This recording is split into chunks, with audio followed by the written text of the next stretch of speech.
You're creating a presentation, blog post, video, or some other media asset, and you need to include images, sound effects, or videos. The first thing you do is head to Google and do a search. Oh, look at all these images of cute cats. I can use all of these, right? Wrong! Interestingly enough, a lot of these are probably copyrighted. They've been taken by somebody for a very specific purpose, and they've put them on their own blog, and therefore they are protected and copyrighted.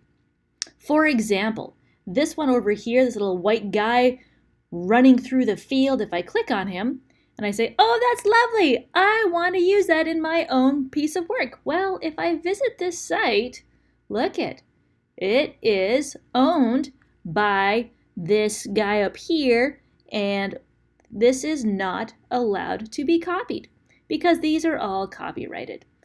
These do not say, see, image is by Hemera Natalia Cos blah blah I stock photo Heme. Well, there's nothing there that says that I can use it. It does not say Creative Commons, it does not say any of that, so therefore I have to assume that I can't use that photo. So let me go back.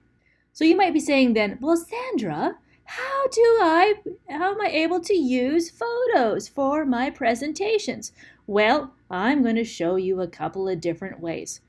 One way is to use Google, but then what you need to do when you Google your images, when you go to Tools, you have to select on this little toolbar over here, go to Usage Rights, and you have to choose ones that are labeled for reuse or labeled for non-commercial reuse with modification. Well, because I'm not selling anything, I'm going to click non-commercial use.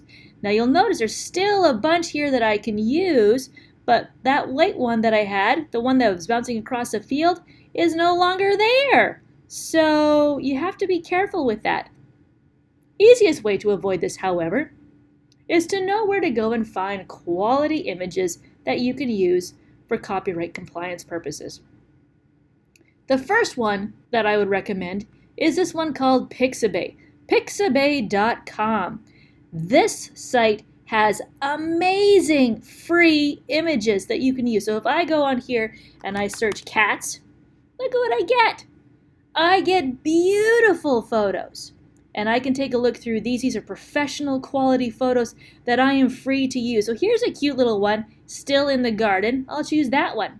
And see over here, it says free download, Pixabay license, free for commercial use, no attribution required.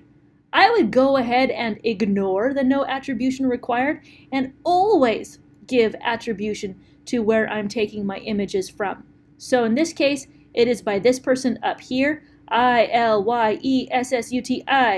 That is her.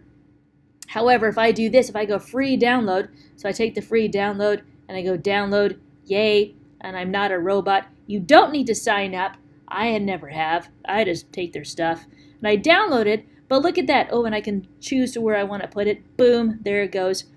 But now I can say thanks to the image author. This is who I have to quote. I just copy that, and then I just paste that into whatever document I'm working on. So at the end of a movie, or at the end of a presentation, or even on the image itself, so on and so forth. I've got that covered. There are many, many sites out there from which to find copyright-compliant images, videos, and sounds.